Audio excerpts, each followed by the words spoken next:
Hello guys, स्वागत है आप सभी का हमारे स्पेस यूट्यूब चैनल स्टडीमेट पर। और अब हम लास्ट पोर्शन पर पहुंच गए हैं इनडिफाइनाइट इंटीग्रेशन के। लास्ट लेक्चर हमारा इंटीग्रेशन बाय पार्ट्स का हुआ था और मैंने वहां पर डिटेल में बताया था कि इंटीग्रेशन बाय पार्ट्स होता क्या है और हम उसे कैसे अप्लाई करते हैं। तो जो इंटीग्रेशन बाय पार्ट्स था उसके जो शॉर्टकट्स है वो मैं अभी बता रहा हूँ। ये शॉर्टकट्स किसके हैं? इंटीग्रेशन बाय पार्ट्स के, इंटीग्रेशन बाय पार्ट्स के हैं। तो अब कभी भी मैंने जैसे कि और भी शॉर्टकट्स पहले बताए थे, टोटल आई गेस 6 कुछ तो इंपॉर्टेंट फॉर्म्स थे। उसमें से आप देख रहे थे कि जो हमारे टाइप्स थे, फॉर्म नंबर टोटल 9 फॉर्म्स थे। हमने डिटेल में किया, एक लेक्चर में 3-3 फॉर्म ने कवर किया था। उसमें हमने देखा होगा कि जो 6 शॉर्टकट्स मैंने पहले बताए थे वो सब में यूज हो रहे थे। तो अभी आगे अब हम जब पढ़ेंगे तो ये 3 शॉर्टकट्स आपको यूज होंगे किसमें? इंटीग्रेशन बाय पार्ट्स में। जब जब आपको दिख जाए integration of root under X square पे ए स्क्वायर तो आपको ये वाला लगाना है।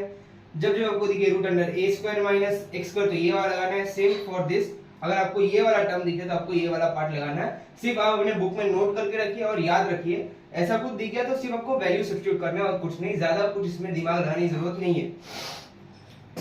अब आते हैं एकदम इंपॉर्टेंट पार्ट में, जो है मैं 3 स्टार इसलिए किए क्योंकि बहुत इंपॉर्टेंट है ये।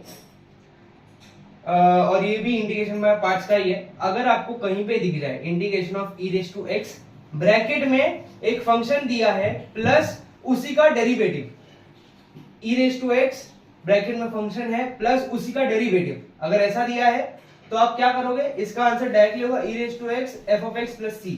फॉर एग्जांपल अगर मैं आपको बताऊं कि क्वेश्चन है e raise to x x square plus 2x, ऐसा आपको इंटीग्रेशन में आ गया, ऐसा आपको क्वेश्चन आ गया, तो आपको डायरेक्टली इसका आंसर क्या लिखना है? डायरेक्टली इसका आंसर लिखना है e raise to x x square plus c directly, क्योंकि यहाँ पर x स्क्वायर है और यहाँ पर इसी का ही डेरिवेटिव है।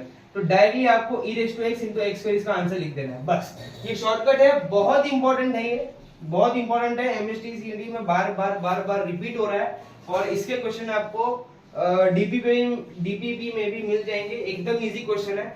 और मैं ये वाला फॉर्म कह रहा था कि अगर e raise to x into sine of bx plus c दिया है तो आपको इस फॉर्म में कन्वर्ट करके लिखना है, और अगर आपको e raise to ax cos bx plus c दिया है तो आपको इस फॉर्म में लिखना है। हाँ, यूज हो सकता है। अभी तक तो एमएसटी सीईटी ने ऐसे क्वेश्चंस पूछना स्टार्ट नहीं किए हैं, पर एमएसटी सीईटी हर साल अपनी लेवल बढ़ाता है, तो ऐसी पॉसिबिलिटीज है कि आने वाले आपकी जो एग्जाम्स है उसमें ऐसे क्वेश्चंस भी आए। आपको कुछ नहीं करना, सिर्फ ए और बी की जगह जो वैल्यू है वो सिर्फ इसमें सब्स्टिट्यूट करना है और कुछ नहीं है इसमें। और समझा जैसा कुछ नहीं है, आपको सिर्फ जैसे क्वेश्चन दिया होगा उसमें फॉर्मूला में सिर्फ आपको वैल्यू पुट करनी है, बस, और कुछ नहीं है। तो जो फॉर्म नंबर 1 मैंने जो अभी आपको शॉर्टकट बताया उस पे हम एक p बाय q करेंगे, उस पे हम एक p बाय q करेंगे। तो चलिए इस वाले पे p बाय q करते हैं। क्वेश्चन दिया है e raise to x 1 plus नहीं, हाँ 1 plus cot square x minus cot x, ऐसे आपको दिया है इंटू dx। ये आपका आई गेस 2023 में ही आया है ये क्वेश्चन, p बाय q का ही है, एमएसटी सीईटी। तो ये देखो, ये हमारे फॉर्म में पहला क्रेडेंशियल क्या है कि e रेज़ टू x होना चाहिए। चलो e रेज़ टू x है। अभी अंदर ब्रैकेट में देखो, अभी अंदर ब्रैकेट में अगर आपको वो जो सारे फॉर्मूलेज आपको याद है तो आपको ये पता होना चाहिए कि ये जो माइनस कॉट एक्स है, ये जो माइनस कॉट एक्स है, माइनस कॉट एक्स का डेरिवेटिव होता है 1 प्लस कॉट स्क्वायर एक्स, यानी कि कोसेक स्क्वायर एक्स, है ना। माइनस कॉट एक्स का डेरिवेटिव होता है कोसेक स्क्वायर एक्स। तो अगर मैं इसे नीचे सिंपलीफाई करके लिखूं तो ये हो जाएगा e raise to x cosec square x plus minus cot x. आ गया ये फॉर्म, ये है f डैश ऑफ x, ये है f डैश ऑफ x और ये है f ऑफ x। तो आंसर क्या होगा? e raise to x into minus cot x plus c। Direct answer, direct answer. Maths का क्वेश्चन आपका 1 मिनट के अंदर हो गया ये। अगर आपको ये फॉर्म पता है तो ऐसे क्वेश्चंस आपके 1-1 मिनट के अंदर हो जाएंगे। और ऐसी पॉसिबिलिटीज है कि हर एक शिफ्ट में कम से कम ऐसा एक क्वेश्चन तो आएगा ही आएगा, आपको भी पेपर में ऐसा एक क्वेश्चन दिखेगा ही। तो ये फॉर्म आप याद करके रखो और देख लो ये कैसे करना है। और डीपीपी में आपको और क्वेश्चंस मिलेंगे, प्रैक्टिस में मिलेगी और क्वेश्चंस मिलेंगे, आप उन्हें सॉल्व कर सकते हो। ऐसे क्वेश्चंस और मिलेंगे आपको, तो घबराने की बात नहीं है। अगर आपको ये समझ में नहीं आया तो वापस एक बार मैं समझा देता हूँ कि ये आपका क्वेश्चन था, उसमें मैंने 1 प्लस कॉट स्क्वायर एक्स को लिखा कोसेक स्क्वायर एक्स और माइनस कॉट एक्स को जैसा था वैसे ही रखा है, और माइनस कॉट एक्स का डेरिवेटिव है कोसेक स्क्वायर एक्स। तो मैंने जैसे कि बताया कि अगर e raise to X multiplication में ब्रैकेट में अगर फंक्शन एक दिया है, एडिशन में उसी का डेरिवेटिव है, तो आपको डायरेक्ट आंसर लिखना है e रेज टू एक्स और वो फंक्शन। तो वैसे ही यहाँ पर माइनस कोट एक्स है, उसी का डेरिवेटिव कोसेक स्क्वायर एक्स उसके एडिशन में दिया है, तो मैंने डायरेक्टली आंसर लिख दिया e raise to X into minus cot X plus c। ये आपका करेक्ट आंसर है। तो आई गेस आपको समझ में आ चुका है ये। चलिए अभी थोड़ा आगे बढ़ते हैं, वही शॉर्टकट का और एक क्वेश्चन करते हैं जिससे कि आपको और क्लैरिटी आ जाए, है ना। तो अब आपको ये जो क्वेश्चन है ये वाले फॉर्म में आपको नहीं दिख रहा है कि नहीं। ये वाला जो अपना फॉर्म है, ये वाला जो अपना फॉर्म है, इस फॉर्म में आपको ये नहीं दिख रहा है, मैं जानता हूं नहीं दिख रहा। तो अब क्या करें, अब क्या करें सर, क्वेश्चन छोड़ दो। हाँ, ऐसा नहीं होता भैया, क्वेश्चन को सॉल्व करना सीखो, भागो मत। तो अब इस क्वेश्चन को हमें हमारे जो एक्चुअल फॉर्म में कन्वर्ट करना पड़ेगा। कैसे करेंगे कन्वर्ट, चलो देखते हैं कैसे करेंगे convert. e raise to X को जैसा था वैसे ही लिख दो, जैसा था वैसे ही मैंने लिख दिया।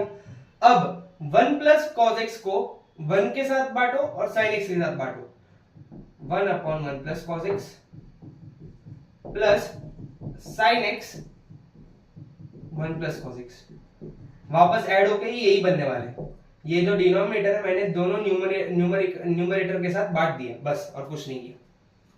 यहां तक सब। अब इसमें क्या किया जाए, अब इसमें यूज होगी ट्रिग्नोमेट्री।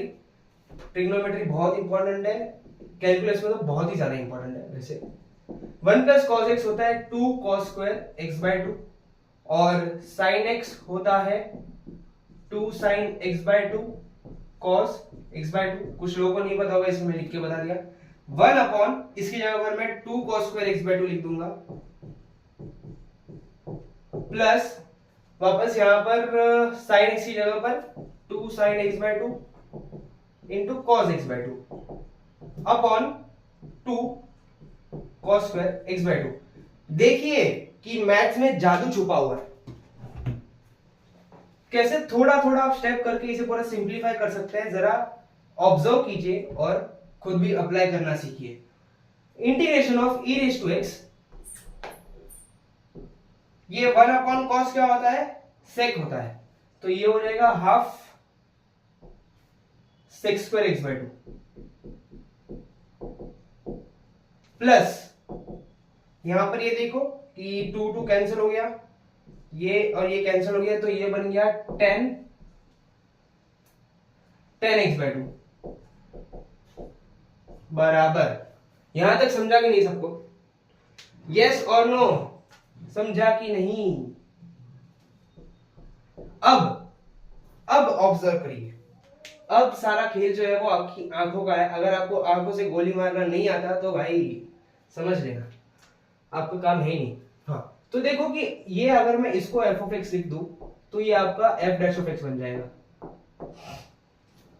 देखो देखो जरा सोचो दिमाग में कि मैंने जो बोला वो बराबर है कि नहीं, क्योंकि 10x बाय 2 जो है, 10x बाय 2 जो है, अगर मैं इसे डिफरेंशिएट करूंगा तो 10x बाय 2 का डेरिवेटिव होगा 6 स्क्वायर x बाय 2 और अंदर जो x बाय 2 उसका डेरिवेटिव होगा हाफ।